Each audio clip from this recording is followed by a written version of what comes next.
Hi, everybody. Craig Shacklett, CEO of URComped here, and I am so excited to be talking to Andy Alberth, who's the CEO of SportsCon. SportsCon is a big event coming up this year in Dallas, actually this weekend, depending on when you're watching it. It'll be, I'll have Andy give you the details, but it's coming up this weekend, and URComped is actually involved. We got a booth, and I am so pumped about it, and I'm, again, excited to be talking to you, Andy.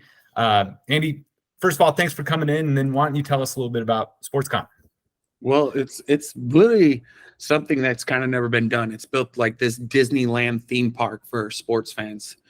I think we've all, most of us at least, not when I growing up, I didn't have the ability to go to a sports game. And the first time I ever did was when I went and had a card and went with a friend.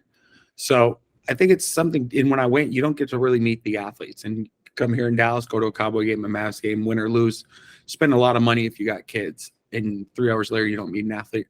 Our place, we've had some kids meet 50 athletes in 2 days. So it's an experience show. It's built like Comic-Con for the sports. So instead of meeting your favorite superhero like Luke Skywalker, Iron Man, you'd come and meet your favorite sports hero. But the difference is from that as well as I've been to those things and they sit there and sign autographs that you pay to get in. You pay for Ben Affleck's autograph, and then he leaves. And you pay a lot, $150 or something for his autograph. Ours, we do autographs and photo ops, but we don't charge for it. We're not an autograph show. It's an experience show. We've had kids catch footballs from Patrick Mahomes, get in batting cages with Pete Rose, watch live boxing. It's so different, and get on a basketball court with NBA players. It's an experience that we want them to leave more of a modern experience than the old adage of an autograph or a photo op. So these experiences, I know, so it's different than a sports memorabilia show, and I think you guys do a great job of setting yourself apart, because some people may say, oh, SportsCon, is that another I show up and get stuff signed? But it's not. It's creating lasting memories. Now, but can people bring their cell phones so they can film their kids playing with the athletes? Yes, there's a 2-bag or a 2-item policy. You can even bring something in to get autographed. It's not a guarantee you're going to get an autograph, but yeah, it's definitely an ability. We definitely hope you're taking photos with the kids in Dr. Jen Walters' football camp. She's the first female coach in NFL history, or some of the other coaches we have coming and doing camps and things like that. Or even watching some of the stuff going on. It's definitely so different than an autograph show. There's live boxing going on, sanctioned fights. There's karate tournaments, Muay Thai tournaments. There's a wrestling with live production. It's, basketball tournaments going on. There's so many things. Military Bowl, which is flag football, circus, which is, I don't even know what it is, but it is. It's actually a circus company. I can't explain it because I'd butcher it. But yeah, batting cages. It really is a Disneyland for sports fans. And folks can go on. What's the website? How do people get tickets? You go to already. They're getting excited hearing you talk about it. You can go to gosportscon.com. It's July 15th, 16th, Friday night. We do have a VIP red carpet, 21 and over event, which is really cool. You can get in there and actually compete against the athletes in some of the simulators, whether it's baseball and it flies out, golf simulators, the floor moves up and down depending on your lie. So it's not your typical simulator. There's axe throwing, darts that are digital, soccer, things like that. So that's really cool as well. But you can go to gosportscon.com. You can Google SportsCon. It'll come right up. It'll be the first one. Now, so how did SportsCon come about? Where did this vision come from? I know how it came. It started, we did was a fantasy football convention. Fantasy was growing. I love fantasy football. And we brought some fantasy experts with athletes, NFL players.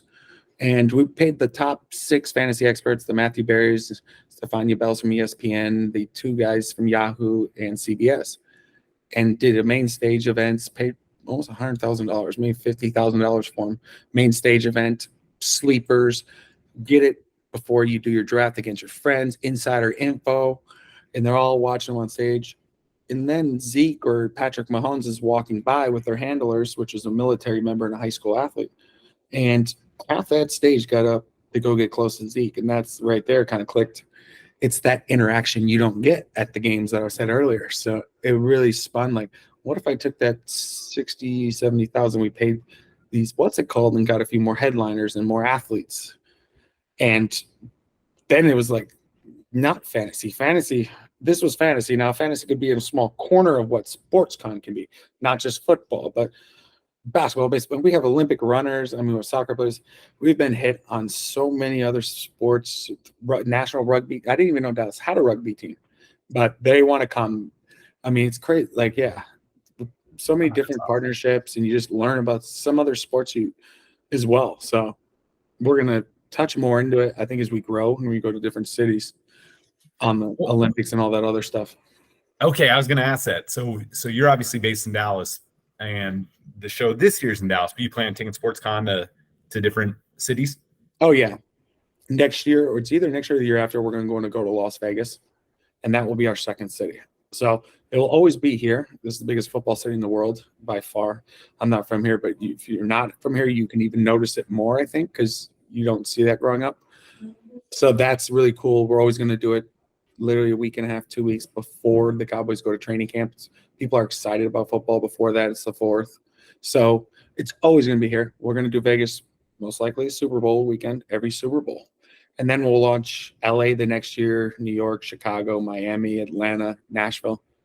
So we'll get to doing at least 80 a year, kind of like a traveling SportsCon that Comic-Con has done before with the fan. Oh, wonderful. Okay. Now, I got to imagine putting something like this together where, I mean, putting any show together has got to be difficult. But when you're juggling all these athletes and all these people that have busy schedules themselves, I mean, what has that been like as a CEO? It's not easy. But the good thing is, like, you have to have a good team. I have a really good team. I feel really strong about my team, and had 4 years because last event was pre-COVID.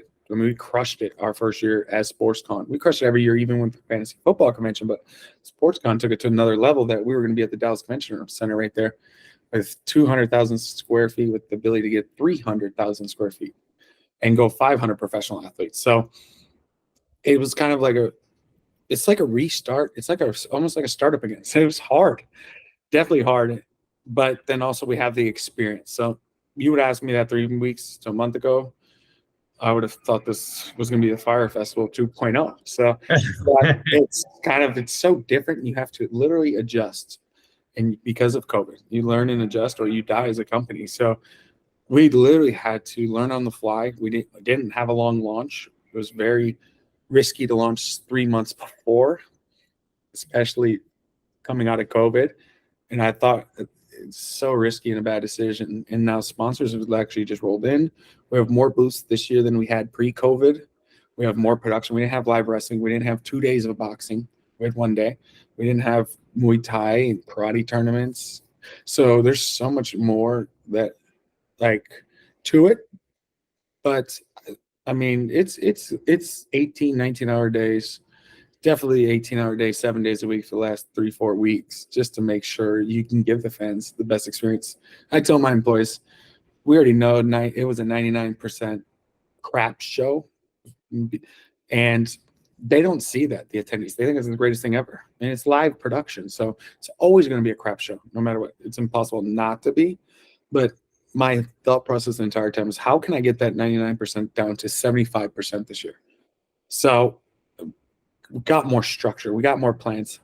Like, people have dedicated areas, things like that. There's no hangout. Like, not everybody can get in the athlete lounge anymore. It's very tight, more security. Like, things like that has allowed us, I think, to run much smoother. We've actually, it's weird because we talked to sponsors and we've now heard this 20 times. They're like, gosh, you guys are quicker. You guys are run really well, compared to you sign an agreement, you get an invoice within 24 hours, a request for a logo and a welcome letter, then an exhibitor package. They're like, geez, it's just kind of tells you where other conventions are compared to where we can go on this, because I take it really serious. We take it serious. Never felt more confident, but also have probably never worked harder too.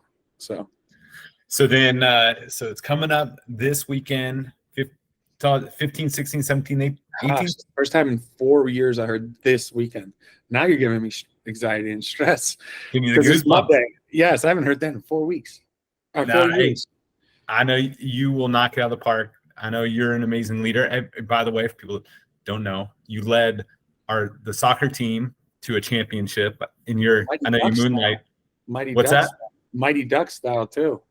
That's right. Yeah, Andy, not only can he lead massive organizations and put on conferences, he can lead a youth soccer team to a championship, Mighty Duck style. So it's in Dallas this weekend. So tell us again, tell everyone where it's at and then how they can get tickets and learn more.